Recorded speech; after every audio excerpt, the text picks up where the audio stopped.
Ada tempat-tempat di dunia ini yang seharusnya tak dijamah oleh manusia.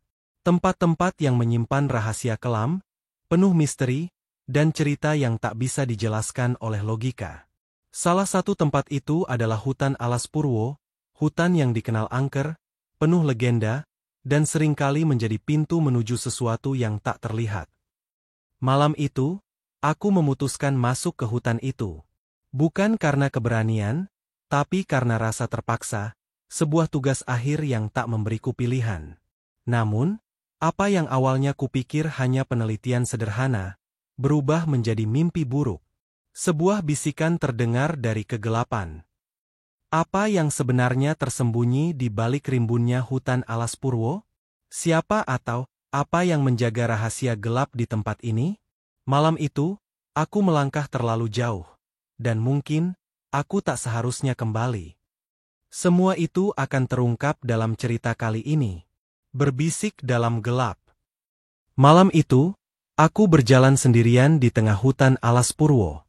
Angin malam menghembus dingin, membawa aroma tanah basah dan dedaunan yang membusuk. Langit malam gelap tanpa bulan, hanya ditemani gemintang yang sesekali tertutup awan. Aku menggenggam senter kecil, satu-satunya sumber cahaya di tengah gelapnya hutan ini. Hutan Alas Purwo terkenal angker. Banyak cerita beredar tentang orang-orang yang hilang tanpa jejak setelah memasuki hutan ini. Namun, aku tak peduli. Aku datang ke sini bukan karena keberanian, melainkan terdesak oleh keadaan. Penelitian untuk tugas akhirku tentang mitos dan legenda lokal membawa aku ke sini, mencari tahu kebenaran tentang bisikan-bisikan misterius yang katanya menghantui siapa saja yang berani melangkah terlalu jauh. Langkahku terdengar jelas di antara dedaunan kering. Setiap suara gemerisik, setiap bayangan yang melintas di sudut pandangku, membuat jantungku berdegup kencang. Meski aku mencoba meyakinkan diri sendiri bahwa semua ini hanya ilusi, aku tak bisa menghilangkan perasaan bahwa aku sedang diawasi. Tiba-tiba, aku mendengar suara. Bisikan. Awalnya pelan, hampir seperti suara angin yang menyelinap di antara pepohonan. Namun, semakin aku melangkah, semakin jelas bisikan itu terdengar. Pergi. Aku berhenti sejenak, memutar badan untuk memastikan bahwa aku sendirian. Senterku menyapu pepohonan yang menjulang tinggi, menciptakan bayangan-bayangan aneh yang bergerak seperti makhluk hidup. Tak ada siapapun di sana. Hanya aku dan hutan yang seakan hidup. Ini pasti sugesti, gumamku pelan, mencoba menenangkan diri. Aku melanjutkan langkahku, berusaha mengabaikan suara itu. Tapi bisikan itu kembali, kali ini lebih jelas. Jangan pergi lebih jauh. Suara itu terdengar seperti berasal dari dekat, tapi aku tak bisa menentukan arahnya. Tubuhku mulai merinding. Dengan napas yang semakin cepat, aku terus berjalan. Namun, semakin jauh aku melangkah, semakin aneh perasaan yang menyelimuti diriku. Rasanya seperti hutan ini sedang menutup dirinya, memerangkapku di dalam. Aku tiba di sebuah area yang lebih terbuka. Di tengahnya, ada pohon besar dengan akar yang mencuat dari tanah, seperti tangan yang mencengkeram bumi. Aku berhenti sejenak, memandang pohon itu. Ada sesuatu yang aneh, seakan pohon itu mengawasi setiap gerak-gerikku. Lanjutkan, atau pulang, pikirku, bergulat dengan rasa takut yang mulai membanjiri benakku. Namun rasa penasaran mendorongku untuk tetap maju. Aku mengeluarkan buku catatanku dan mulai mencatat deskripsi pohon itu, mencoba fokus pada tugas daripada ketakutanku. Tiba-tiba, lampu senternya berkedip, lalu mati. Gelap total menyelimuti sekelilingku. Aku panik, mencoba menyalakannya kembali, tapi sia-sia. Dalam kegelapan itu, aku mendengar langkah kaki. Bukan langkahku. Seseorang, atau sesuatu, sedang mendekat. Siapa di sana? Teriakku, mencoba menguasai rasa takutku. Tapi tak ada jawaban, hanya suara langkah kaki yang semakin dekat. Aku merogoh sakuku, mencari korek api yang selalu kubawa. Dengan tangan gemetar, aku menyalakannya, dan cahaya kecil menerangi sekitarku. Di depan mataku, Sesosok bayangan berdiri diam, terlalu tinggi untuk ukuran manusia. Aku mundur dengan cepat, tapi kakiku tersandung akar pohon, membuatku jatuh terduduk. Bayangan itu mendekat, dan aku bisa melihatnya lebih jelas. Wajahnya bukan wajah manusia. Matanya kosong, kulitnya pucat seperti mayat. "Kenapa kau datang?" Suaranya terdengar berat, seakan berasal dari dalam tanah. Aku tak bisa menjawab. Tubuhku kaku, mulutku seperti terkunci. Sosok itu terus mendekat, hingga aku bisa merasakan hawa dingin yang memancar darinya. "Pulang sebelum terlambat," katanya lagi, sebelum menghilang begitu saja ke dalam kegelapan. Aku terduduk di sana, terengah-engah. Entah bagaimana, aku mengumpulkan keberanian untuk bangkit dan berlari. Tapi setiap langkah yang kuambil terasa berat, seperti hutan ini mencoba menahanku. Ketika aku akhirnya melihat cahaya remang-remang di kejauhan, tanda bahwa aku mendekati jalan keluar, aku merasa sedikit lega. Namun, bisikan itu kembali, kali ini lebih keras dan lebih mengancam. "Jangan pernah kembali." Aku berhasil keluar dari hutan itu dengan tubuh yang lemas dan napas tersengal-sengal. Namun, ketika aku menoleh ke belakang untuk melihat hutan itu sekali lagi, aku melihat bayangan tinggi itu berdiri di antara pepohonan, mengawasi kepergianku. Kini, setiap malam, aku mendengar bisikan yang sama, meski aku sudah jauh dari hutan alas Purwo. Bisikan itu memanggil namaku, mengingatkanku bahwa aku telah melanggar batas. Dan aku tahu, suatu hari nanti, aku mungkin harus kembali. Keesokan harinya, aku mencoba melupakan semua yang terjadi malam itu.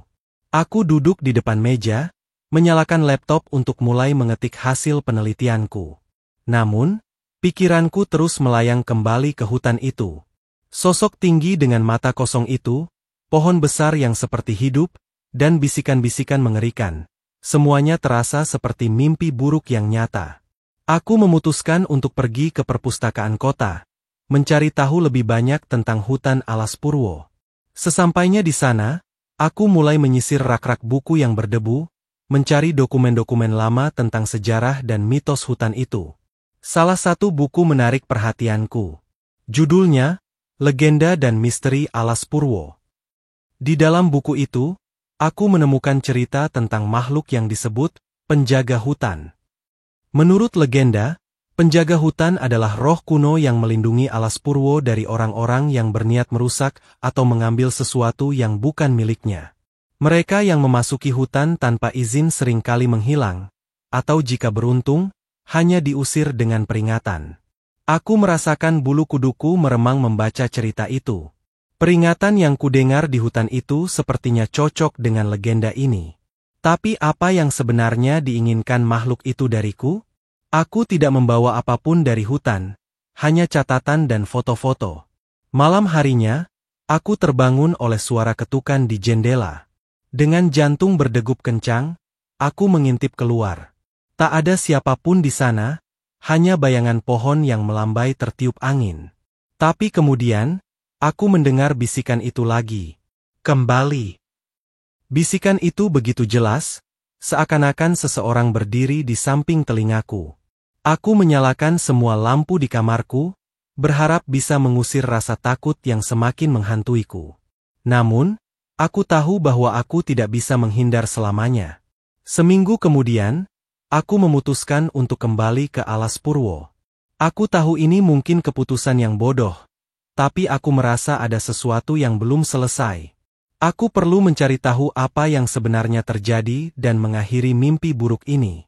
Kali ini, aku membawa peralatan yang lebih lengkap, senter cadangan, baterai, pisau kecil, dan tali. Aku juga menghubungi seorang teman bernama Rudy, yang pernah mendengar cerita serupa tentang hutan itu. Rudy awalnya enggan, tapi akhirnya setuju untuk menemaniku. Kami tiba di tepi hutan saat senja. Langit berwarna jingga kemerahan, memberikan suasana yang semakin mencekam. "Apa kau yakin ini ide yang bagus?" tanya Rudy sambil menatap hutan lebat di depan kami. "Aku harus tahu apa yang sebenarnya terjadi," jawabku tegas. Kami memasuki hutan dengan hati-hati, menyusuri jalur yang sudah ditandai di peta. Namun, semakin jauh kami melangkah, jalur itu semakin sulit ditemukan. Rasanya seperti hutan ini mengubah dirinya sendiri, menyesatkan kami. Saat malam tiba, bisikan-bisikan itu kembali. Kali ini lebih keras dan lebih banyak. Rudy mulai panik. "Kita harus keluar dari sini sekarang juga," katanya dengan suara gemetar. "Tunggu," kataku, mencoba menenangkan diri. "Aku merasa kita hampir sampai di tempat itu." Kami akhirnya tiba di area terbuka yang sama dengan pohon besar itu. Namun, kali ini, suasananya jauh lebih menyeramkan. Akar-akarnya tampak bergerak perlahan, seperti ular yang menggeliat di tanah. Dan di depannya, sosok tinggi itu muncul lagi. "Kenapa kalian kembali?" Suaranya menggema, membuat tanah di bawah kami bergetar. Aku mencoba bicara, tapi suaraku tercekat di tenggorokan. Rudy berlari tanpa pikir panjang, meninggalkanku sendirian. Aku hanya bisa berdiri diam, menatap makhluk itu dengan ketakutan yang membeku. "Kau telah membuka tabir yang tak seharusnya," lanjut makhluk itu dengan nada berat. "Hutan ini menyimpan rahasia yang lebih tua dari apapun yang kau ketahui. Kami adalah penjaga, dan kau telah melangkah terlalu jauh." Aku mengumpulkan keberanian untuk bertanya, "Apa yang kalian lindungi di sini?"